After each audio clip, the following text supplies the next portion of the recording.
Buongiorno, benvenuti al nostro Focus TG. Siamo in onda anche oggi in diretta per informarvi di quello che sta succedendo in Veneto. Come sempre, nota di servizio, vi ricordiamo che da questo periodo estivo il nostro Focus TG diventa più grande, diventa più importante e saremo con voi fino alle 13:30 con collegamenti, novità, servizi, approfondimenti, attualità, cronaca, tutto quello che capita nel Veneto per capire dove stiamo andando anche con l'emergenza coronavirus, che comunque comincia a diventare un tema non che sia meno importante. Però ci sono altre cose che succedono. Noi possiamo subito cominciare con il giro dei collegamenti. Abbiamo la nostra Erinda Chitezza a Bassano per relazionarci un po' su quella che è la situazione bassanese legata alle mascherine, ovvero ormai sono tre giorni che la gente se ne può andare in giro senza mascherina, con l'obbligo naturalmente di usarla con tutte le precauzioni del caso. Siamo andati anche nei locali per capire come si sta comportando la gente, e l'altro tema di giornata è quello delle varianti che cominciano a spaventare un po' tutti. Ci sono dei focolai, ci sono dei cluster.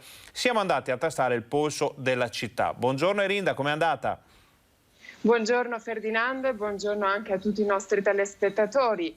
Come hai già anticipato, dallo scorso lunedì, la mascherina è stata possibile rimuoverla all'aperto. Abbiamo chiesto ai ristoratori, ai bar e anche ai commercianti come si stanno comportando le persone, e c'è molta consapevolezza da parte delle persone, che sono molto rispettose, a parte casi eccezionali. Però quando le persone si recano all'interno dei negozi utilizzano la mascherina. C'è molta appunto consapevolezza anche delle varianti, perché c'è paura appunto per la velocità di diffusione di queste varianti. Erinda, la gente ha paura davvero, ovvero la gente dice ma io magari me ne sto a casa, non so cosa può succedere, o c'è quel senso di disagio diffuso che abbiamo già visto purtroppo molte volte durante questa emergenza coronavirus, ovvero quando arriva una nuova variante, quando c'è un'impennata magari dei casi, la gente comincia a spaventarsi pur non prendendo precauzioni molto più importanti oppure non cambiando i propri stili di vita? No, una paura forte non c'è, perché c'è appunto consapevolezza e bisogna rispettare le norme anti-Covid. Ci sono dubbi, nel senso che manca l'informazione anche sulle varianti, quindi le persone non sanno che cosa aspettarsi. Molti che si sono già vaccinati anche con la seconda dose non sanno se le vaccinazioni possono coprire anche dalle varianti. Quindi c'è un po' di mancanza di informazione, ma sicuramente la paura è andata via scemando con il tempo, perché ormai siamo abituati a questa situazione di emergenza. Ecco, possiamo dire che per la parte dell'informazione ci pensiamo noi, o ci pensiamo anche noi, diamo noi una mano ai cittadini per essere informati, ai nostri telespettatori. Per quanto riguarda invece tutto il resto, bisognerà anche che le persone si organizzino un po' diversamente. Allora Erinda, prima di lasciarvi andare, perché so che con Alessandro Costacurta avete molte cose da seguire in centro storico a Bassano, che aria tira? C'è gente che si muove, c'è turismo, è una mattina molto calma. Alle tue spalle vediamo passare poche persone. Com'è oggi?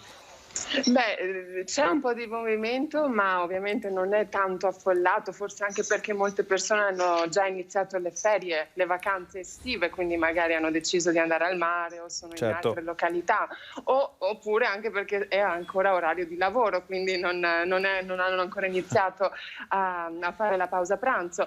C'è un po' di movimento, ma si aspetta comunque il weekend per rivedere i veri numeri. Ecco, benissimo. Diciamo quello. E come sempre la nostra redazione di Bassano andrà a vedere questi numeri, andrà a vedere come cambia anche una città turistica importante come Bassano, con tutte le nuove regole, con tutte le novità che abbiamo visto negli ultimi giorni.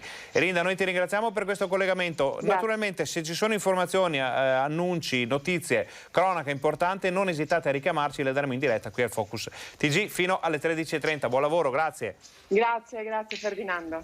Torniamo in studio, prepariamo anche il collegamento con Padova, perché dopo Bassano arriverà Padova per raccontarci un po' come sta andando da quelle parti. Allora, avete sentito, una città turistica come Bassano. Mettiamo un po' in ordine quello che abbiamo detto in questa chiacchierata con la nostra Erinda e con Alessandro Costacurta dal centro storico cittadino. Da una parte c'è un po' di timore per queste novità delle varianti, adesso abbiamo anche delle notizie ANSA molto importanti su questo argomento, sulle varianti che stanno circolando in Veneto. Dall'altra parte però i baristi locali, i negozianti dicono che la gente ha imparato a usare la mascherina, ovvero fuori si può stare anche senza, nel momento in cui si entra in un locale la si porta fino a quando arriveranno nuove disposizioni anche su questo argomento.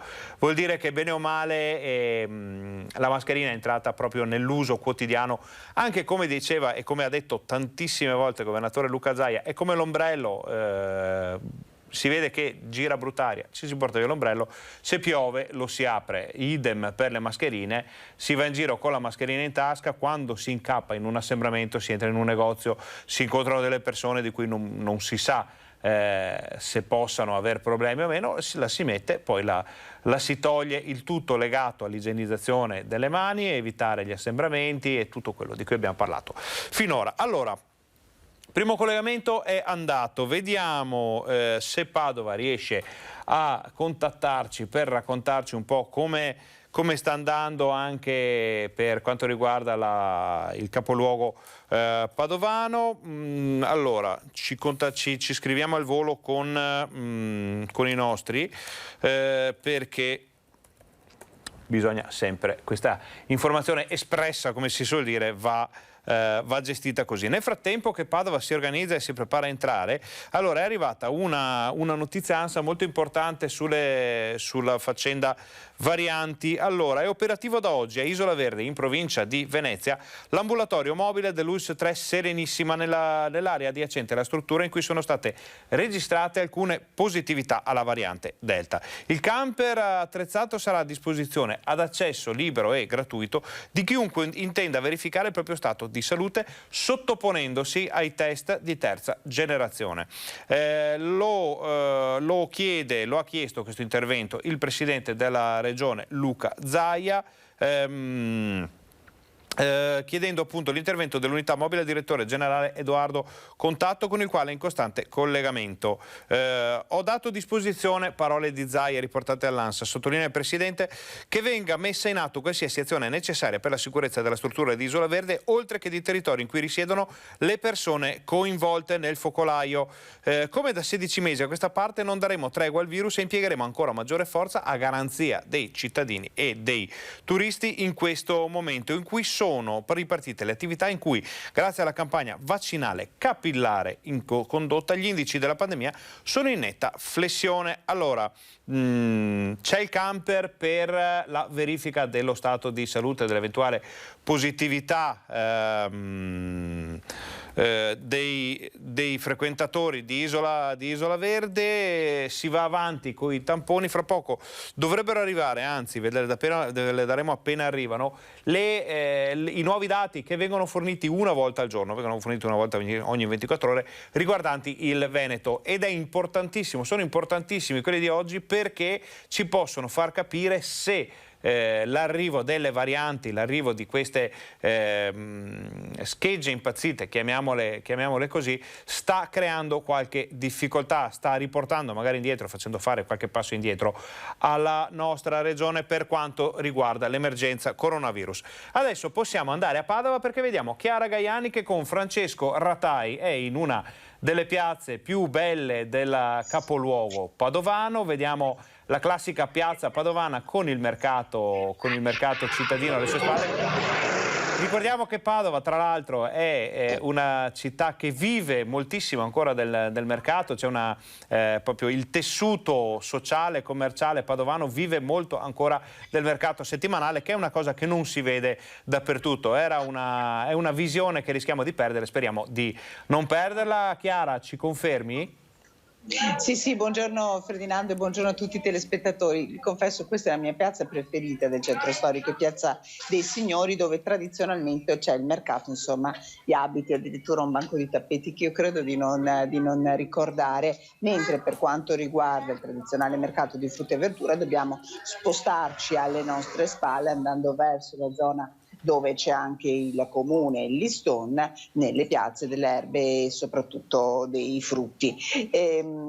Io tornerei a quello che ci dicevi poc'anzi, Ferdinando, accennavi al problema insomma che sta emergendo proprio in queste ore delle varianti, perché Padova, ne abbiamo dato annuncio ieri all'interno dei nostri telegiornali, è interessato da due cluster che le autorità sanitarie stanno monitorando e tenendo sotto controllo, e quindi io vi darei gli aggiornamenti riguardo a questi. Partiamo dal cluster che si è sviluppato attorno ad un camp di rugby che si è svolto nel villaggio a Isola Verde. Qui siamo arrivati a 8 cittadini residenti nell'ULSS 6 Padovana contagiati, 6 sono dei bambini, 2 invece sono degli operatori dello staff. Abbiamo raggiunto al telefono anche il responsabile del camp, che ci ha promesso nel pomeriggio di diffondere un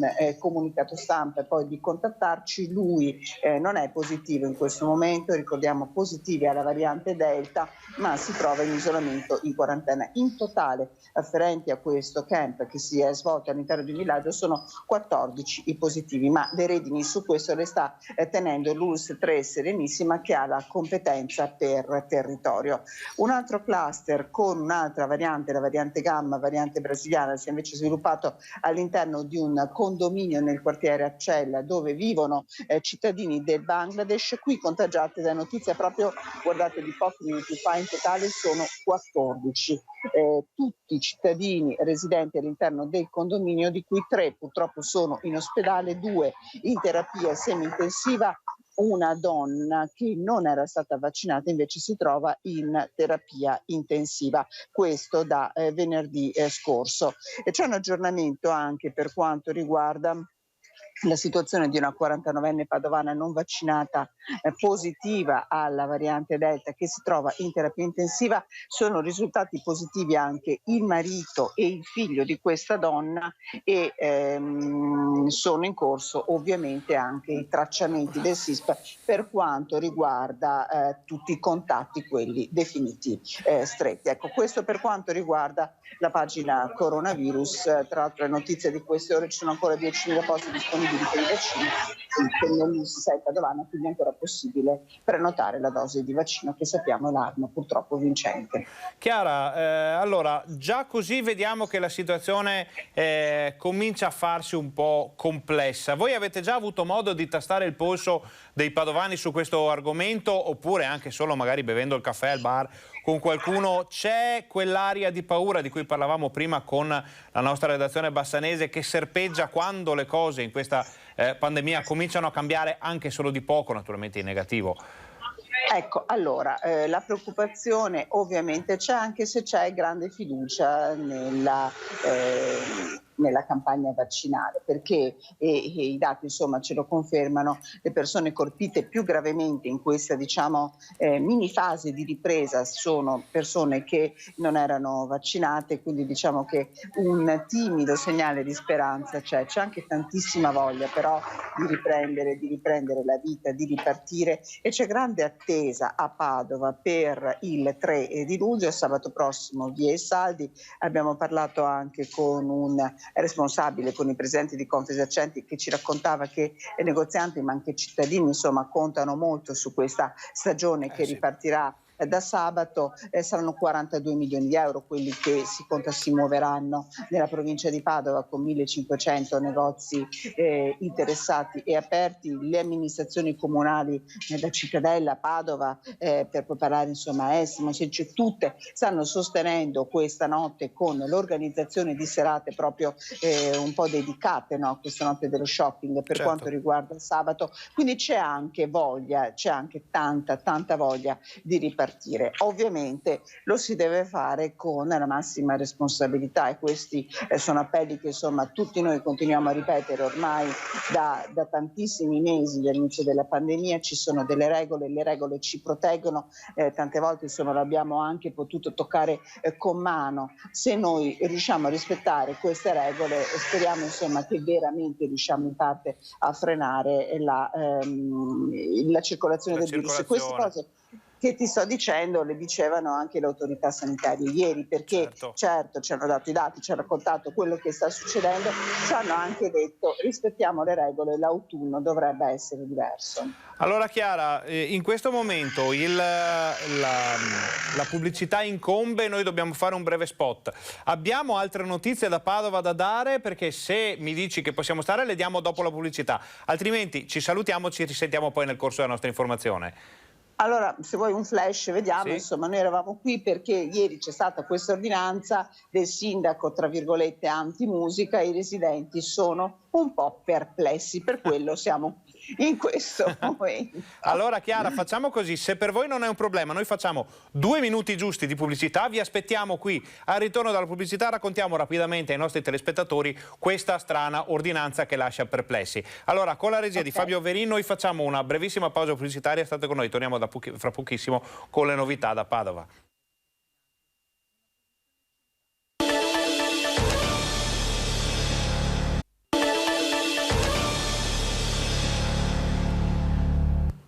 Buongiorno, bentornati al nostro Focus TG. Siamo anche oggi in diretta in onda per informarvi di quello che sta succedendo in Veneto. Giornata un po' particolare oggi per il Veneto, diviso fra la voglia di ripartire, la voglia di mettere via in modo definitivo le mascherine, o almeno per quanto riguarda la vita all'aperto, poi con tutte le attenzioni e le precauzioni per quel che riguardano eventuali assembramenti, e poi l'utilizzo all'interno di locali, negozi, ristoranti. Dall'altra le notizie un po' complicate, complesse, che arrivano dalle varianti, dai cluster, dai piccoli focolai. Abbiamo detto poco fa che proprio a Isola Verde è arrivato anche il camper per le camper della sanità regionale per i tamponi per chiunque voglia controllare il proprio stato di salute. Ne abbiamo parlato con Chiara Gaiani, che è ancora collegata con noi dal centro storico di Padova, e a tutto questo si collega il discorso della Movida. Abbiamo un'ampia pagina riguardante la Movida nel nostro telegiornale. A Padova succede che il sindaco abbia emanato un'ordinanza che lascia un po' perplessi i residenti. Raccontaci perché, Chiara. Sì, il sindaco Giordani ha firmato proprio ieri pomeriggio questa ordinanza che dovrebbe diventare operativa in queste ore, di fatto impedendo la musica all'aperto a partire dalla mezzanotte, compresa la musica che soprattutto i giovanissimi amplificano dai loro smartphone grazie agli speaker Bluetooth, le casse, insomma. Ecco, questa dalla mezzanotte e fino alle 6 del mattino non è più possibile farla all'aperto nelle piazze del centro storico di Padova e nel quartiere del Portello, che sono le due zone chiassone, tra virgolette, della città in queste belle notti, anche se tendenzialmente con la metà di luglio soprattutto Padova, che diventa molto molto calda, tende a svuotarsi. Ecco, noi abbiamo sentito un residente su questo che ci ha raccontato di essere, i residenti sono perplessi, trovano questo provvedimento di fatto inutile perché il regolamento comunale già prevede che determinati decibel dalla mezzanotte in poi non possono esserci nelle piazze, e trovano che questo provvedimento non interessi i locali pubblici, che sono un po' sempre da loro sotto monitoraggio. Dicono è da 20 anni che noi combattiamo con questa tipologia di problema. L'altra perplessità è sulla data di fine dell'ordinanza, che è il 15 di settembre, quando in città iniziano a ritornare tutti gli studenti universitari soprattutto, e noi sappiamo insomma che le notti di settembre sono delle belle notti. Dal 15 in poi di settembre che cosa succederà? Si chiedono. Queste sono le perplessità. E noi saremo sempre lì per raccontarlo ai nostri telespettatori con la nostra redazione padovana. Allora Chiara, tutto quello che abbiamo detto finora e molto altro ancora che succederà poi oggi a Padova e provincia lo raccontiamo nei nostri telegiornali di questa sera. Intanto vi ringraziamo per questo doppio collegamento. Se ci saranno novità non esitate a contattarci in qualsiasi momento. Ringraziamo Chiara Gaiani e Francesco Ratai. Buon lavoro, buona giornata. A voi, grazie. Torniamo in studio. Padova ha i suoi problemi, Padova ha le sue necessità, a volte le autorità, le istituzioni si inventano anche delle ordinanze un po' particolari per cercare di chiudere, sistemare, andare incontro alle esigenze della popolazione. Allora, visto che abbiamo parlato molto di terapie, di variante Delta, di varianti, cluster e altre situazioni, la Chiara Gaiani ci ha appena aggiornato su tutto questo, vediamo, facciamo un po' un riassunto di quello che è successo a Padova nelle ultime ore con il servizio appunto sulla variante Delta padovana. La persona che è stata ricoverata appunto ieri in terapia intensiva stiamo sequenziando, ma è ancora in corso l'esame, però c'è un orientamento verso la Delta. Il sequenziamento, dopo poche ore, ha confermato che la variante Delta, la più temuta, è entrata in azienda ospedaliera a Padova. Lo fa con il ricovero di una 49enne italiana e non vaccinata, direttamente in terapia intensiva. Nello stesso reparto sono ricoverate 2 donne. Oltre alla 49enne c'è da venerdì una 32enne contagiata dalla variante Gamma, quella brasiliana, e collegabile al cluster di un condominio in Arcella. Però è un segnale anche questo arrivo in terapia intensiva che ci sta a dire ancora una volta sì, insomma, il virus sta circolando, insomma, ecco. E quindi ancora una volta il messaggio è un messaggio di attenzione agli assembramenti, di attenzione al rispetto del distanziamento, di attenzione all'uso della mascherina. 3 sono invece i ricoverati in area non critica all'ospedale di Padova. Uno di questi è stato vaccinato con una dose di Pfizer una decina di giorni fa, mentre l'altro ha ricevuto un ciclo completo di Sinovac, il vaccino cinese, ad aprile. La guardia deve restare alta, ha sottolineato il direttore generale, anche se l'incidenza di contagi su 100.000 abitanti è scesa in una settimana da 9 a 6. È opportuno veramente sviluppare il ciclo completo, cioè una dose di vaccino, non sembra essere sufficiente a proteggere del tutto nei confronti della variante Delta, quindi è opportuno fare il ciclo completo affinché quella protezione che abbiamo ormai assodata sulla variante Alfa e sulla variante Gamma, quindi inglese e brasiliana, possa esserci anche per quanto riguarda la variante Delta. Vediamo com'è partita questa faccenda dei nuovi cluster delle varianti a Padova e provincia. Ecco il servizio della nostra redazione padovana.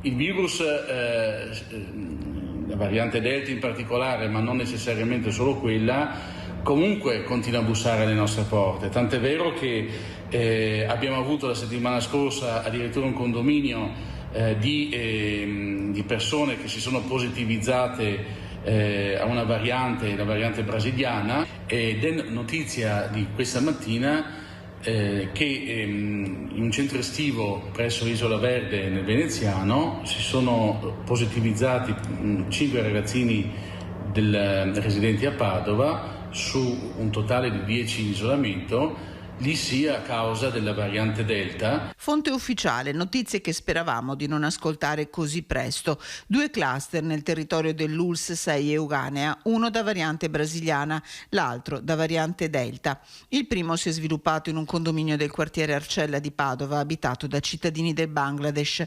3 sono ricoverati in azienda ospedaliera a Padova. Una giovane donna non vaccinata si trova attualmente nel reparto di terapia intensiva. Il Dipartimento Igiene dell'ULSS 6 ha già effettuato una quarantina di tamponi. I residenti sono in isolamento. In isolamento anche 10 bambini appena tornati da Isola Verde, dove erano in campeggio sul litorale veneziano. 5 sono stati contagiati dalla variante Delta. La notizia è di poche ore fa. Il virus non è vinto. Le vaccinazioni continuano con il ritmo di 9.000 dosi al giorno. 6 padovani su 10 hanno già ricevuto la prima dose.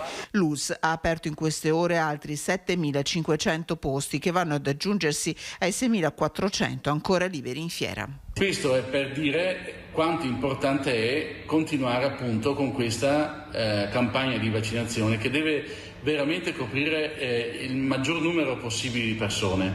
Questo, credetemi, ci consentirà di avere un autunno più sereno e mi auspico appunto di relazioni. Parleremo ancora di questo tema nel corso della nostra informazione. Adesso noi facciamo una brevissima pausa pubblicitaria. State con noi, torniamo fra pochissimo.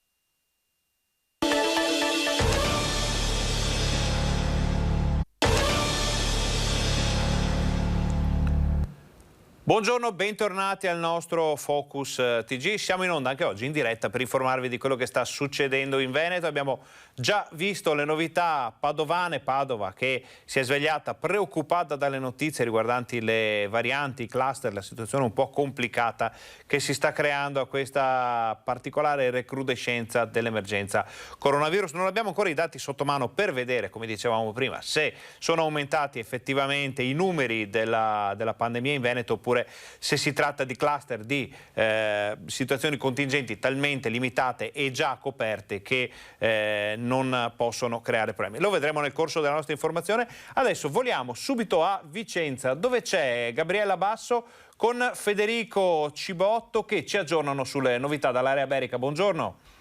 Buongiorno a te Ferdinando e telespettatori di Rete Veneta. A proposito di cluster, possiamo dire che tra i bambini che erano presenti al camp del rugby a Isola Verde ci sono 3 bambini del Vicentino che in questo momento sono anche loro a casa in quarantena e deve essere ancora sequenziata, per cui non si può parlare ancora di variante Delta, ma si presuppone, visto che erano nello stesso camp degli altri bambini che sono rimasti contagiati, che possa essere la stessa. In quarantena anche i contatti stretti che comunque si stanno ancora contattando tutti quanti, insomma. Questo per quanto riguarda la questione variante Delta, quindi parliamo di Covid. Io sono qua alle mie spalle, vedete c'è il Palazzo di Giustizia di Vicenza, perché domani inizia un altro grande processo che vede Vicenza protagonista dopo quello sul crack delle banche popolari di Vicenza. Domani ha avvio la prima udienza di quello che è il processo per l'inquinamento da FAS e ci saranno ovviamente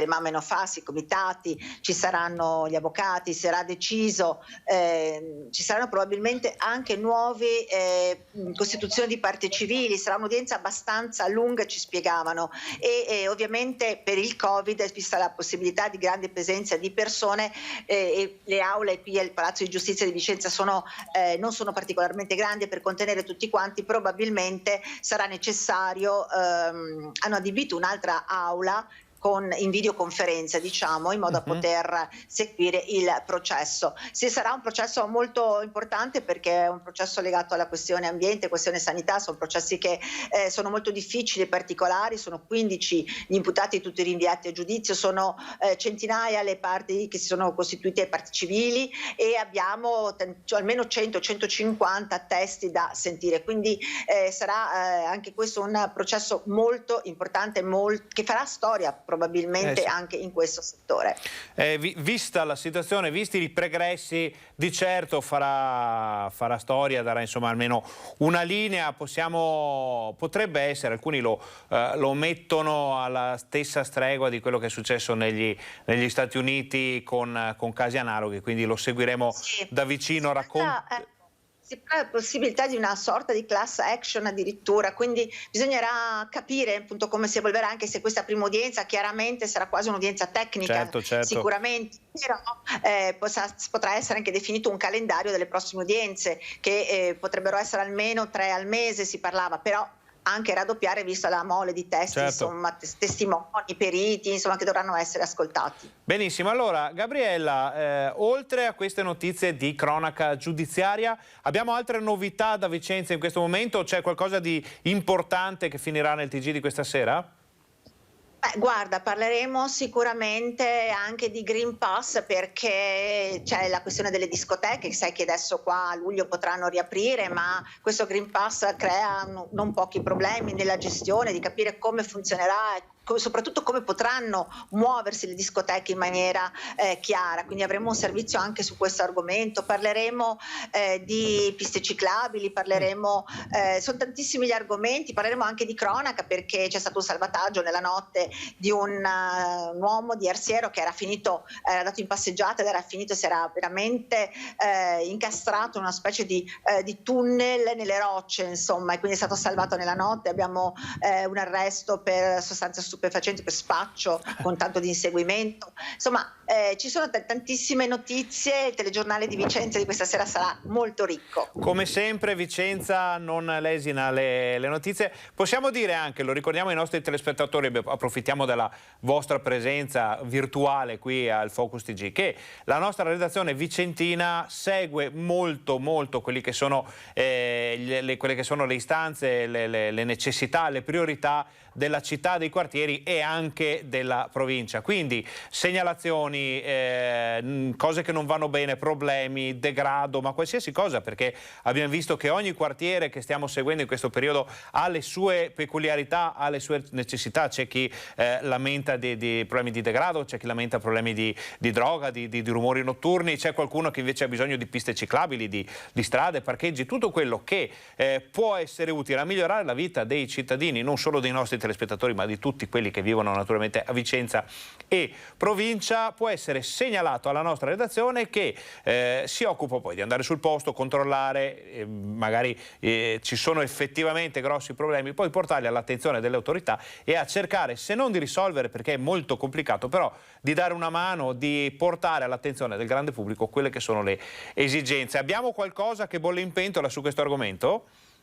Guarda, c'è il collega Daniele Garbin che ci sta lavorando, abbiamo delle segnalazioni che stiamo vagliando ovviamente, perché sai, bisogna anche un attimo capire magari la segnalazione da cosa parte, quali sono il problema, e soprattutto invitiamo i telespettatori anche quando fanno le segnalazioni magari di aggiungere un riferimento in modo da poter essere contattati, certo, perché è importante sicuramente la mail piuttosto che il WhatsApp che viene inviato, ma è importante anche che chi segnala in qualche modo si faccia artefice di questa segnalazione anche visivamente, nel senso, certo, che si faccia contattare da noi, da poter poi magari essere intervistato o magari con lui andare sul posto. Questa è la cosa più importante, certo. E soprattutto eventualmente sono sempre ben graditi anche dei video o delle foto che mettono in luce il problema, dove dopo noi possiamo andare, e soprattutto secondo me la cosa importante è che queste segnalazioni, ricordare ai telespettatori che poi vengono portate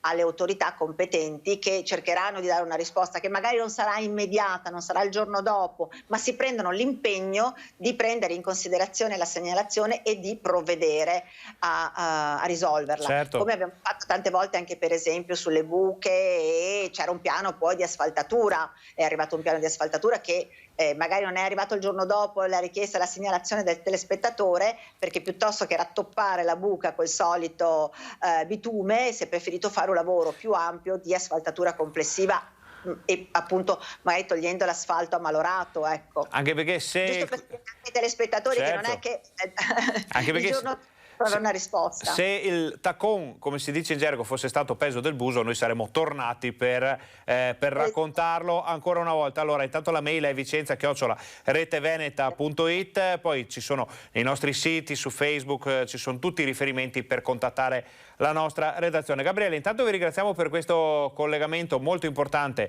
Staremo a vedere che cosa succederà con il processo sui FAS. Se ci saranno novità di cronaca importanti da Vicenza, non esitate a contattarci fino alle 13:30. Noi siamo qui in diretta. Grazie, buon lavoro. Grazie, buon lavoro a voi.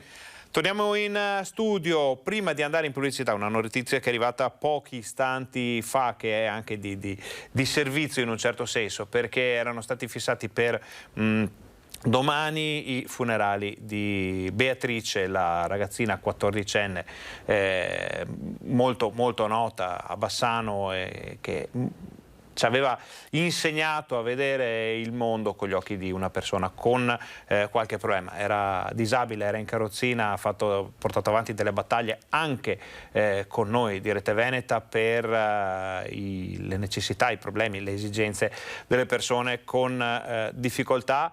È mancata la settimana scorsa a causa di un'insufficienza respiratoria. Erano stati fissati i funerali per domani pomeriggio a Bassano, sono sospesi, non possiamo dire di più perché non lo sappiamo ancora se siano rimandati, annullati. Per il momento sono sospesi perché pare che ci sia una richiesta da parte delle autorità giudiziarie di poter approfondire la vicenda, quindi potrebbe essere in arrivo un'autopsia, un esame sul corpo della 14enne. Al momento il funerale è sospeso, lo diamo anche come notizia di servizio, visto il gran numero di persone che hanno contattato la famiglia, che hanno risposto anche ai nostri servizi, alle pubblicazioni sui social per portare il cordoglio e l'affetto nei confronti dei familiari di Beatrice. Per ora sappiamo solo questo, potremo essere più chiari nel corso della nostra informazione, ne parliamo di sicuro nel TG Bassano di questa sera. Adesso 12:41, noi facciamo una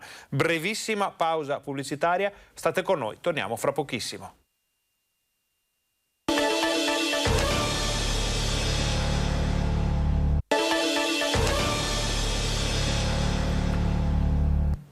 Buongiorno, bentornati al Focus TG, siamo in onda anche oggi in diretta per informarvi di quello che sta succedendo in Veneto e chiudiamo per un attimo la pausa dedicata all'emergenza coronavirus, alle ricadute di questa situazione che stiamo vivendo ormai da troppo tempo. Ci sono novità che arrivano da Isola Verde, ma le vediamo poi fra poco. Dovrebbero arrivare anche i dati, speriamo, per capire le eventuali ricadute, le ripercussioni di queste novità sulla pandemia in generale in Veneto. Apriamo la pagina dedicata al delitto di Moriago, perché ne ha parlato anche il governatore parlando dei temi che riguardano la sanità mentale. Zaia dice diventa necessario da parte del legislatore cambiare una parte del sistema. Ecco cosa ha detto il governatore.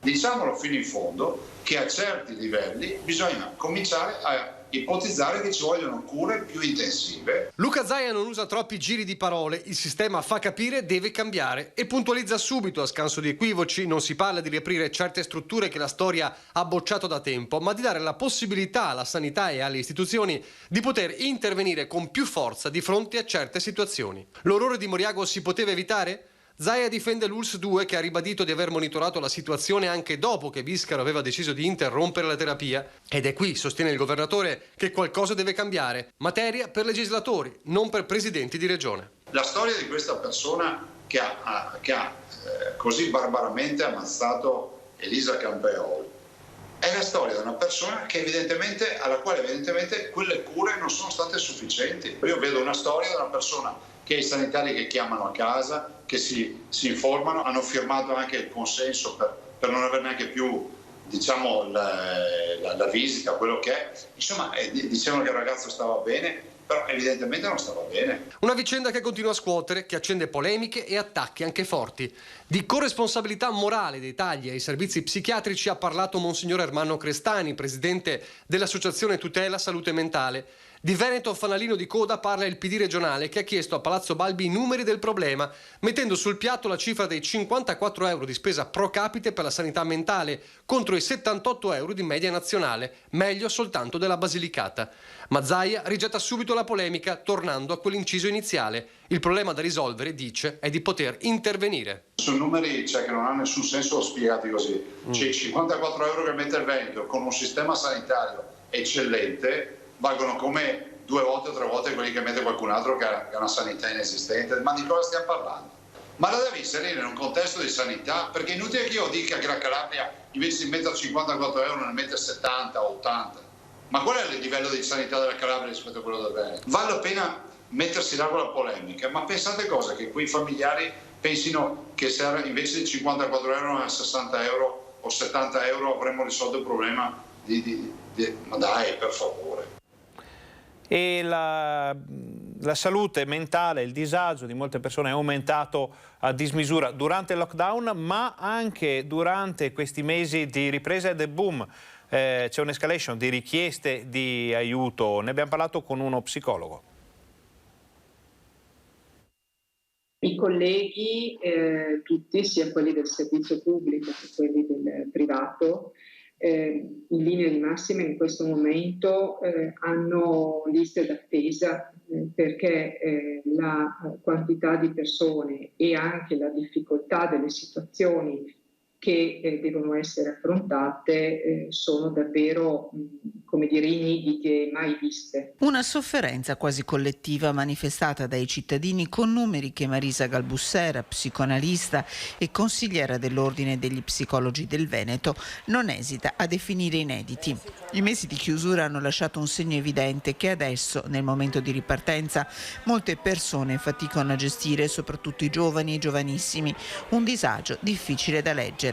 I segnali di allarme sono così suscettibili di interpretazione che non è come se uno ha, che ne so, una colecisti per cui i sintomi sono quelli. Non funziona, ahimè, così e quindi sintomi di solito sono il ritiro, sono abbastanza classici, il ritiro, il fatto che una persona, come dire, si chiude in se stesso, degli elementi depressivi sicuramente, quindi un umore depresso, e poi i segni che hanno a che vedere con l'espressione della violenza e dell'aggressività. In termini psicoanalitici è difficile individuare il cosiddetto passaggio all'atto. In genere queste persone hanno una tendenza a avere la fantasia ad agire immediatamente, senza che ci sia uno spazio di inibizione che in qualche maniera protegge loro stessi oltre che gli altri. Il passaggio all'atto è l'elemento che però posso capire che per chi non è del settore non sia così facilmente individuabile. Sul tema della salute mentale, dei malati di mente, siamo andati a sentire l'opinione dei vicentini anche in merito al fatto appunto di Moriago. Sentite cosa ci hanno risposto. Questa persona che ha già dato segni di squilibrio viene messa in un posto dove non possa più causare problemi. È logico che se la metto dentro un giorno, dopo 2 giorni, dopo la metto, viene fuori, quella può tornare a colpire ancora. A me manca un po' quello che è l'ULSS, la struttura dell'ULSS, devono essere potenziate tutte quelle strutture che servono per dare una mano alle persone gravemente in difficoltà. È difficile dirlo perché trovare le soluzioni di questo tipo di problema, cioè non puoi né rimetterli quasi in carcere come era una situazione una volta, però nello stesso tempo effettivamente ti crea un po' di ansia, anche noi che abbiamo ragazze giovani, insomma, seguiti di più dall'assistenza sociale. Posso solo immaginare, però è chiaro che anche loro non è che possano stare 24 ore al giorno a seguirle. Sono delle mine vaganti, queste persone diventano, però effettivamente bisognerebbe che fossero seguite di più. È un gravissimo problema, perché ne sentiamo tutti i giorni. Quando non c'è la rete possono accadere questi fatti, perché la famiglia non è sufficiente per alle volte contenere. La struttura alle volte è una struttura fredda, lontana dalla realtà, è un problema di tipo proprio non solo così di politica, di lungimiranza e di una politica anche che sappia conoscere il territorio. Serve metterle nei manicomi, o meglio, dipende da come si mettono, perché cosa si intende, perché una volta i manicomi erano strumenti di tortura, si sa che cosa si faceva dentro, ma in realtà la situazione non è molto cambiata. E d'altra parte dove li mettiamo? Continuerà anche nella nostra informazione l'approfondimento su questo tema così complesso che insomma sì, è giusto sentire l'opinione delle persone, ma è indispensabile capire quali sono gli ambiti, quali sono le prospettive con sia la politica che gli addetti ai lavori, con i medici, con le persone che vivono ogni giorno a contatto con queste realtà. È davvero un'inchiesta, un approfondimento, una campagna di sensibilizzazione molto complessa che viene portata avanti dal gruppo Media Nord-Est. Adesso passiamo alla cronaca con la Corte d'Appello di Venezia che conferma i 20 anni di carcere per l'omicidio di Marianna Sandonà. 20 sono gli anni di carcere che Luigi Segnini, 41 anni, camionista editore di Quartesolo, dovrà scontare in carcere per l'assassinio l'8 giugno del 2019 dell'ex fidanzata 43enne Marianna Sandonà. La Corte d'Appello di Venezia ha confermato la sentenza del Tribunale di Vicenza di gennaio di quest'anno, modificata dai giudici anche l'accusa di Segnini nei confronti di Paolo Zorzi, il 46enne di Cervarese Santa Croce nel Padovano, che nel giorno del delitto aveva accompagnato Marianna Sandonà a quell'ultimo appuntamento chiarificatore con l'ex, che invece le fu fatale. Segnini dovrà infatti rispondere non più di lesioni aggravate, ma di tentato omicidio anche verso Zorzi, colpito a sua volta da più fendenti. Tentato omicidio che il pubblico ministero di Vicenza, Blattner, aveva fin da subito contestato a Segnini, visto che per gli inquirenti l'uomo voleva uccidere anche Zorzi, intervenuto in soccorso di Marianna. Ancora cronaca, perché emergono i motivi della lite che ha portato a un accoltellamento in stazione dei treni a Padova. Qualche giorno fa si parla di un litigio addirittura per un cellulare e Padova inizia a interrogarsi sulla sicurezza delle proprie vie e delle proprie piazze. È ricoverato in ospedale a Padova in gravi condizioni il 55enne tunisino accoltellato intorno alle 13:30 di lunedì in piazzale Stazione. Tutto è accaduto in pochi minuti. Lui e un connazionale di 36 anni iniziano a litigare, forse per un cellulare. Il secondo tira fuori un coltello e lo colpisce 2 volte al petto e a un braccio. Il più anziano cade a terra, l'altro fugge. Tutto questo mentre un cittadino del Congo avverte il 113. In soccorso del tunisino arriva un italiano di 47 anni, suo amico, che armato di un coltellino inizia a inseguire l'aggressore. Gli agenti delle volanti arrivati in stazione fermano l'italiano e rintracciano poco dopo anche il tunisino che si era rifugiato nel parcheggio dei pullman. Il tunisino viene arrestato e portato in carcere con l'accusa di tentato omicidio e rapina. L'italiano denunciato. In pochi minuti in piazzale Stazione torna la normalità, ma negli occhi dei presenti e della città si riaccendono paure che durante la pandemia aveva dimenticato.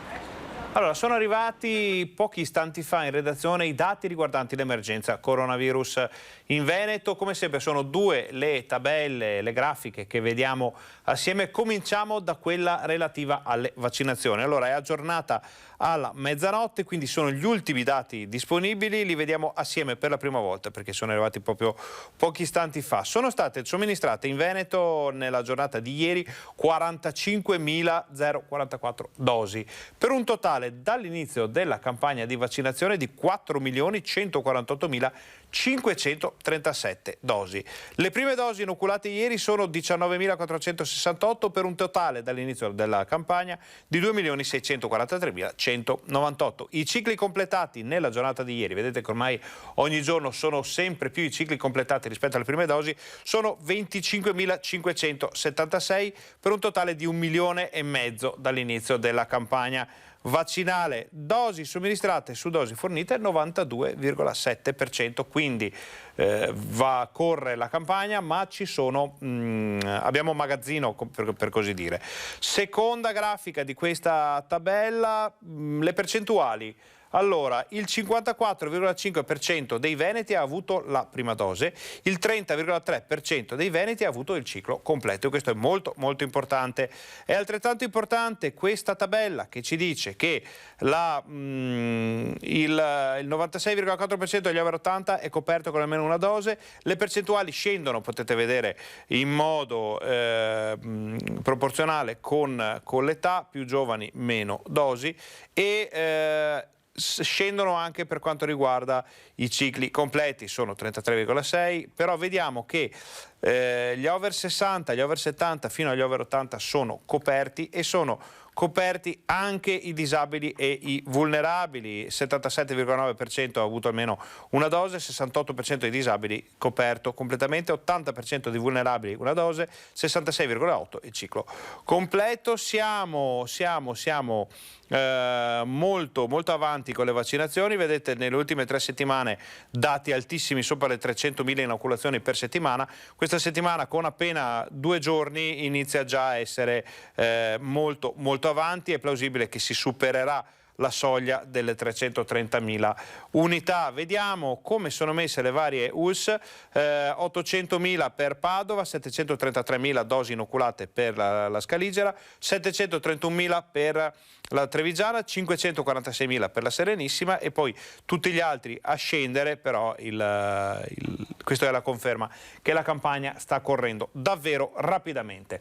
Altra tabella, usciamo pure da questa con la regia di Fabio Verin e andiamo nell'altra tabella importantissima, la vediamo insieme in questo momento per la prima volta con voi. Allora, casi attualmente positivi in Veneto sono 4.575, praticamente invariati, 52 nuovi casi positivi riscontrati, ci pare che sia più o meno come l'ultimo monitoraggio. Adesso ricordate che da qualche giorno viene fornita una volta sola ogni 24 ore questa tabella, perché appunto è il caso di sommare i dati. 425.423 dall'inizio dell'emergenza coronavirus i positivi, i guariti 409.233. Purtroppo ci sono anche 11.615 decessi a causa del coronavirus dall'inizio dell'emergenza.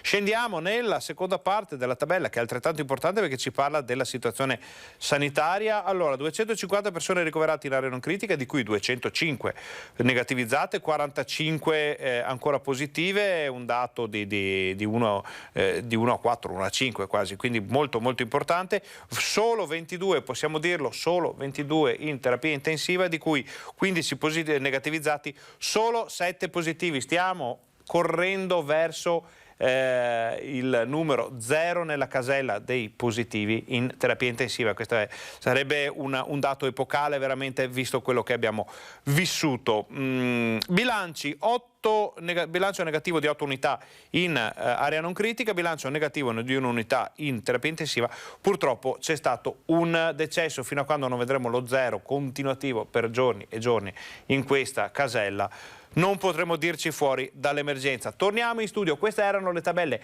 appena arrivate, aggiornate a poche ore fa, quindi la situazione continua ad andare verso quella direzione di cui parliamo da qualche settimana. Da una parte questa manovra a tenaglia, la chiamiamo noi, da una parte i vaccini che corrono, crescono, non si fermano, dall'altra un crollo continuo e costante dei dati riguardanti l'emergenza, sia per i ricoveri sia per i nuovi contagi. Con questa situazione si può ben sperare per il futuro, anche per l'immediato futuro. Vedremo se ci saranno novità normative da qui a breve. Ora noi facciamo l'ultima breve pausa pubblicitaria, state con noi, torniamo fra pochissimo e avremo novità fino alle 13:30 come ogni giorno.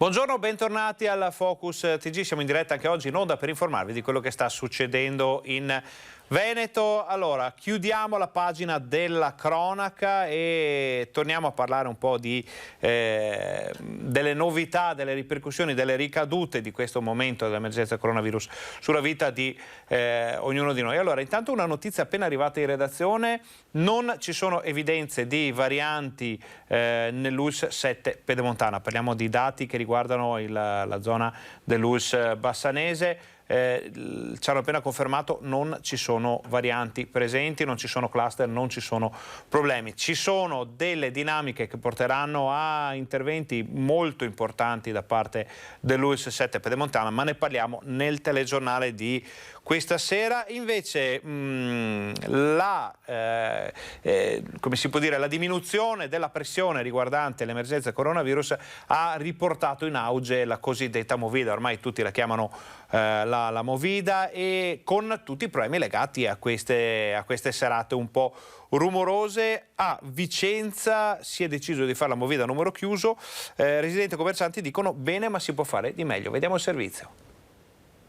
Movida a numero chiuso, Vicenza incontra Pescherie Vecchie tra luci e ombre. 60 metri di strada tra Piazza Erbe e Piazzetta Palladio blindata il fine settimana tra transenne, percorsi obbligati e pattugliamenti serrati, con in campo anche la Military Police americana in divisa. Digerito il primo fine settimana di sperimentazione, i residenti e commercianti annotano gli effetti positivi immediati. Con il primo weekend è andato decisamente meglio che le volte scorse. Speriamo che continuino così allora. La piazzetta è ritornata ad essere quello che doveva.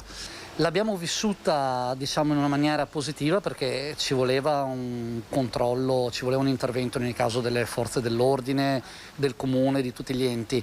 Ma non è oro tutto quello che luccica, e anche la movida a numero chiuso porta con sé effetti non tutti positivi. Ci rimettono moltissimo gli esercenti, qui hanno avuto perdite non di poco, quasi 50% di perdita, perché è ovvio quello, meno gente c'è e meno gente consuma. Quindi da un lato ha avuto un effetto positivo, dall'altro ha avuto un effetto negativo, e il problema è quello di trovare la via di mezzo tra queste o altre misure per risolvere il problema. Ecco. Sono estremamente dispiaciuto perché non c'è un'organizzazione, secondo me, con il comune per capire quale gente far passare, quale non far passare, perché ci sono questi 2 o 3 locali che sono vuoti. C'è stato un riscontro di molto meno clientela, perché tante persone sono anche scoraggiate da trovare transennato, trovare chiuso, e quindi a livello economico, diciamo, c'è stato un 30-40% in meno di lavoro. Problemi non ce ne sono stati. Comunque sicuramente non penso che sia questo il modo per risolvere il problema.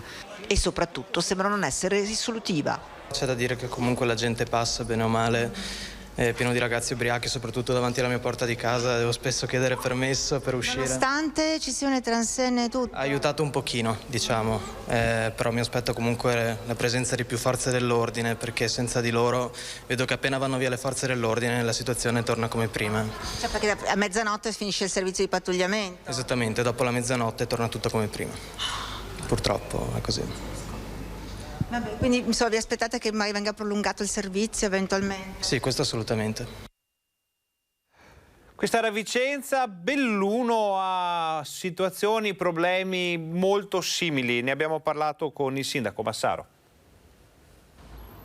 Bravate legate a qualche bicchiere di troppo, scazzottate, danneggiamenti. Per 2 sabati di fila a Belluno qualcuno ha esagerato. Movida troppo movimentata, al punto che sul tema è intervenuto anche il prefetto Mariano Savastano, invitando i ragazzi a non lasciarsi andare a comportamenti che poi vanno per forza perseguiti, come il parapiglia in Piazzetta delle Erbe o i danni alla sede dell'Ascom. Il problema non riguarda solo il capoluogo, ma anche centri come Feltre o Cortina, tanto che la prefettura ha concordato con l'aiuto delle polizie locali un aumento dei controlli settimanali. Il sindaco Jacopo Massaro ribadisce che Belluno è e rimane una delle città più tranquille d'Italia. Ovviamente qualche imbecille c'è sempre, quindi qualche imbecille che combina qualche guaio c'è, purtroppo è un qualche cosa che non si può eliminare radicalmente e che in tutte le città purtroppo capita. Per fortuna da noi sono sempre le stesse persone che fanno qualche danno di questo genere, e questo ci rincuora, perché vuol dire che non c'è un problema dilagante, ma c'è un problema puntuale di alcune persone che regolarmente poi di solito vengono anche pizzicate ed individuate e sanzionate. Il maggior movimento, la maggiore vivacità che si riscontra in città dopo la fine delle restrizioni può anche causare qualche eccesso, ma che stia aumentando la circolazione di persone per Massaro rimane comunque un bene. Detto questo, non abbassiamo la guardia, poi abbiamo parlato anche col prefetto, con la prefettura, e ci saranno sempre controlli molto stringenti e molto attenti, anche grazie alle tante telecamere che abbiamo installato in questi anni. Vicenza, Belluno e ora Padova, dove ce lo aveva annunciato la collega Chiara Gaiani nel corso del collegamento all'inizio della nostra informazione, c'è un'ordinanza antimusica. Notti d'estate senza musica in centro storico e al Portello, firmata dal sindaco di Padova Sergio Giordani, l'ordinanza annunciata. Non si potrà fare musica all'aperto, sarà vietato qualsiasi tipo di emissione sonora ad alto volume, dalla mezzanotte fino alle 6 del mattino. E per emissione sonora si intende anche quella che esce dallo smartphone di un cellulare amplificato da una cassa Bluetooth. Un obbligo per l'amministrazione a tutela dei residenti che si lamentavano per l'eccessiva vitalità di alcune zone della città. L'ordinanza resta in attesa del via libera del prefetto Raffaele Grassi e dovrebbe diventare operativa nelle prossime ore. Per quanto riguarda la situazione, il degrado, i litigi padovani, i consiglieri regionali Soranzo e Venturini sono intervenuti chiedendo una richiesta urgente di convocazione di un tavolo sulla sicurezza a Padova, questa notizia di poche ore fa, e terremo d'occhio quel che succede nel capoluogo padovano per capire che aria tira da quelle parti. Adesso cambiamo ancora argomento, parliamo dell'emergenza coronavirus da un altro punto di vista, ovvero da quello della protezione civile, perché l'assessore regionale Bottacin ha presentato il bilancio di questi 16 mesi di attività della della protezione civile, scusate. Il 21 febbraio, quando ci sono stati segnalati i primi casi in Veneto, i primi ad arrivare a Schiavonia sono stati i volontari della protezione civile, hanno allestito le tende, presidiato l'ospedale che era stato chiuso. Da quel 21 febbraio 2020 il lavoro della protezione civile del Veneto non si è più fermato. Dei 25.000 volontari, 12.000 quelli impegnati nell'emergenza Covid. Oltre 280.000 giornate uomo regalate dai volontari della protezione civile del Veneto alla collettività, dando un supporto incredibile alla sanità. Contabilizzate queste ore regalate alla comunità veneta si traducono in 50 milioni di euro. Protezione civile impegnata negli ultimi 16 mesi in attività di logistica, alcune realizzate solo in Veneto, come la riapertura di 6 ospedali dismessi e ancora la consegna di mascherine e ventilatori. Volontari poi appositamente preparati e impegnati nell'attività di contact tracing o al centralino del numero verde istituito ad inizio emergenza. Uomini e donne impegnati nei punti tampone e nei centri vaccinali. Oggi 500-600 ancora al lavoro negli hub o nella consegna di materiali sanitari. Ma ci sono altre attività meno conosciute ma altrettanto importanti che vedono la protezione civile in prima linea. La protezione civile sta effettuando il trasporto previsto dall'ordinanza del Ministro della Salute dagli aeroporti alle varie ULSS piuttosto che ai Covid hotel delle persone che arrivano dallo Sri Lanka, India e Bangladesh. Di questi 16 mesi di emergenza tornano alla mente alcuni fotogrammi. Il ricordo vivo che ho è che quando nella prima settimana abbiamo fatto la raccolta da Rovigo a Padova per le mascherine, l'autostrada completamente deserta.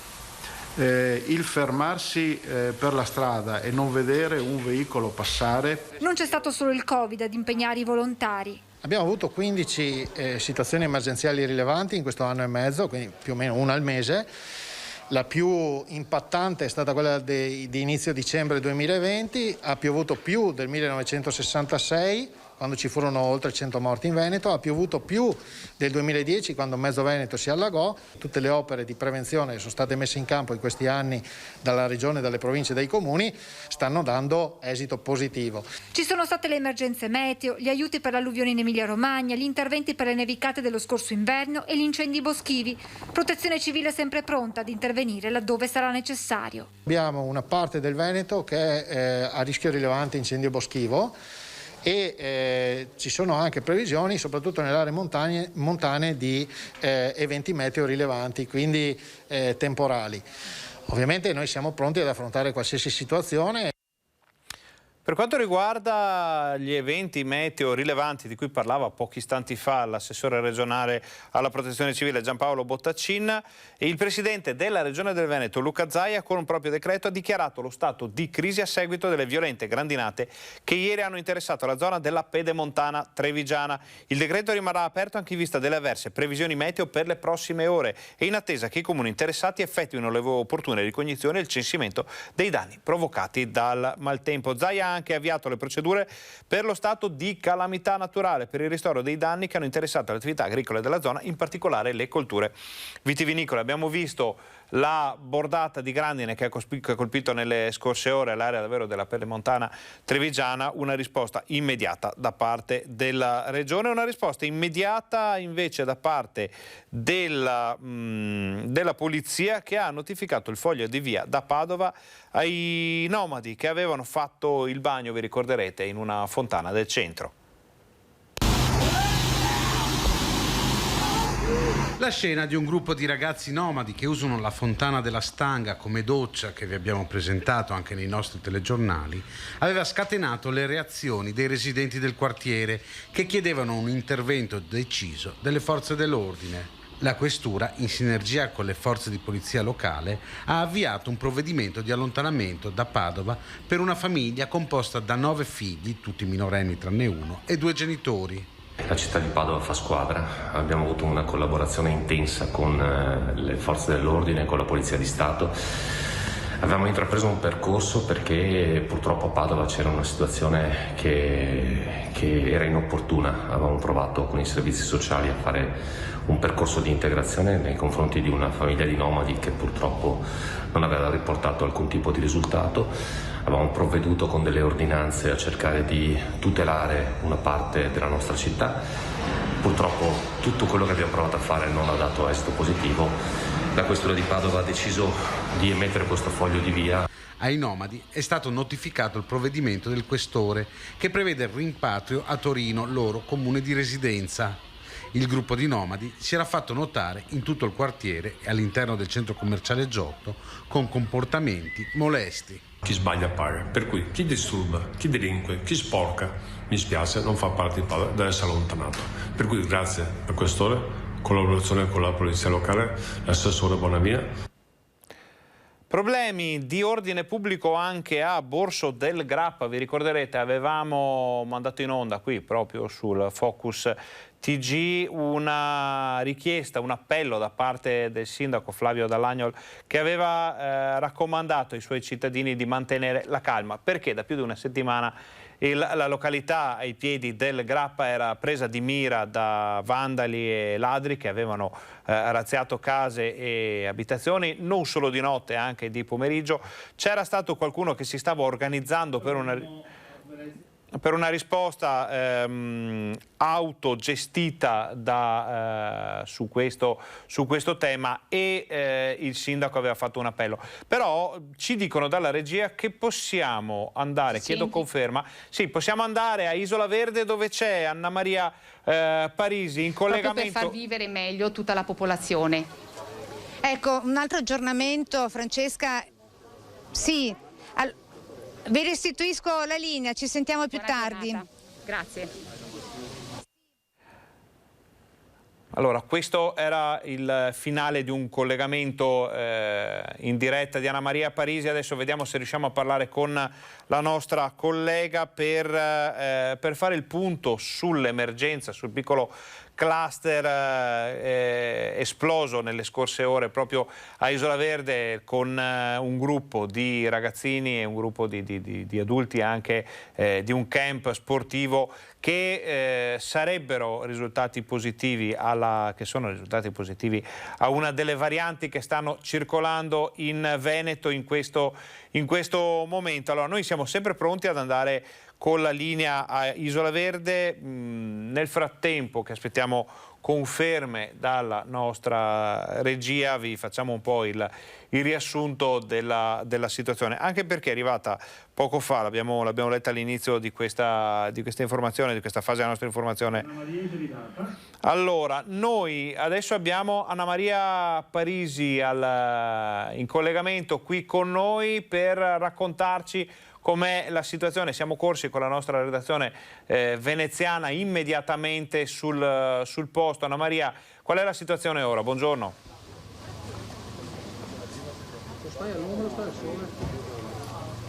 Sì, buongiorno. Dunque siamo corsi per quanto possibile, considerato il traffico e i lavori in corso lungo il ponte. Comunque siamo qui a Isola Verde lungo proprio il campeggio dove si è registrato questo cluster, questo focolaio di positività al Covid con variante Delta. 15 le persone che sono risultate positive, di cui nel dettaglio 8 del Padovano, 2 del Trevigiano, 3 del Vicentino e resta da capire le restanti 2 persone dove risiedono, in quale ULSS risiedono. E siamo qui nel campeggio perché alle mie spalle vediamo inquadrata con le immagini di Sandro Ponchio, una delle unità mobili della ULSS 3 Serenissima, richieste dal presidente Zaia insieme alla seconda che si trova all'interno del campeggio alla mia sinistra per per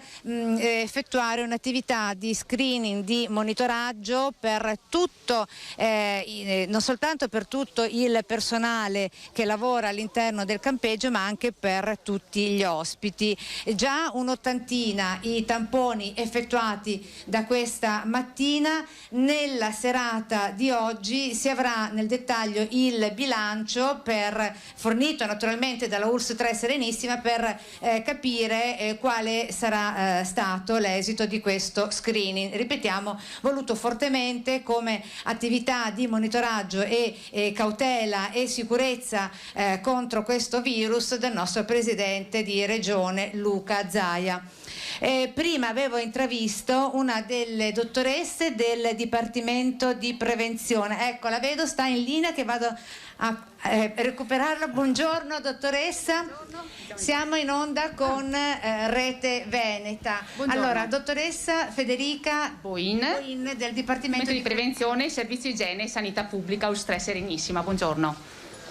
Buongiorno dottoressa, ci spiega nel dettaglio gentilmente qual è l'attività di questa unità vaccinale mobile, perché non si fanno soltanto i tamponi di terza generazione. Allora, sì, unità vaccinale mobile perché siamo una ULSS multitasking. Comunque oggi nello specifico stiamo facendo proprio uno screening di popolazione a supporto, opportunità di tutta la popolazione che sta frequentando questo camping a seguito del caso positivo che c'è stato. E è proprio un'opportunità che viene data dalla Regione Veneto, dall'ULSS 3 Serenissima, a tutte le persone che vogliono sentirsi sicure e fare una vacanza serena. Ecco. Quanti tamponi effettuati da questa mattina? Voi siete aperti da questa mattina presto? Sì, siamo circa 200 tamponi, stiamo tamponando prima di tutto lo staff, le persone che sono a contatto con tutta questa gente, anche per far star più tranquilli i turisti che vengono nelle nostre terre, e questo ci dà l'opportunità proprio di far sentire le persone in sicurezza. Però la prevenzione non si deve fermare, deve continuare anche con le vaccinazioni che invitiamo sempre a fare, tanto che a tutti quanti chiediamo se sono stati vaccinati e diamo anche opportunità in più spiegando dove sono i punti vaccini in tutto il nostro territorio. Dottoressa, vaccinazione e Covid-19 con la variante Delta, la preoccupazione c'è anche nei confronti di chi è già stato vaccinato sia con la prima che con la seconda dose. Certo. È corretto? Allora, voglio dire, è normale essere preoccupati? Sicuramente il grado di attenzione deve esserci, non bisogna mai sottovalutare quello che sta succedendo. La cosa importante da sapere è che solo con 2 vaccinazioni o comunque con chi ha effettuato il ciclo completo il grado di sicurezza è abbastanza buono, non completo, ma più la gente si vaccina, più riusciamo ad arrivare all'immunità di gregge, più la popolazione può sentirsi sicura, anche per quelle poche persone che purtroppo non possono vaccinarsi. Ecco, vedo veramente un'attività molto frenetica, dottoressa, certo, con tantissimi operatori sanitari, naturalmente che medici, utilizzano infermieri, assistenti sanitari, amministrativi. L'ULSS ha messo veramente, grazie al nostro direttore generale, ha messo veramente in atto un'operazione dall'oggi al domani di grande collaborazione e grande lavoro. Si vedo tutti naturalmente con la massima cautela del caso, come giusto che sia, e tantissima gente, tantissimi ragazzi giovani anche che vogliono sottoporsi volontariamente al tampone. Al tampone, certo, perché il tampone è un'opportunità, non è un obbligo, però è un'opportunità da cogliere, come stiamo dicendo, e per noi è anche un'occasione, come dicevo prima, di fare prevenzione e ricordare che le buone pratiche vincono sempre. Hai domande da studio? Diversamente libererei la dottoressa. Grazie. Che ha un impegno, e proseguirei con gli aggiornamenti. Dimmi tu. Ringraziamo la dottoressa per questo aggiornamento. Ti chiedo, Anna Maria, di farci una chiusura di qualche istante per farci capire che aria tira, da che parte andiamo. Grazie dottoressa Boin. E per chiudere questo collegamento, per farci capire che cosa aspetta magari le persone che sono lì, che cosa ci aspetta in Veneto con queste notizie un po' preoccupanti che riguardano le varianti.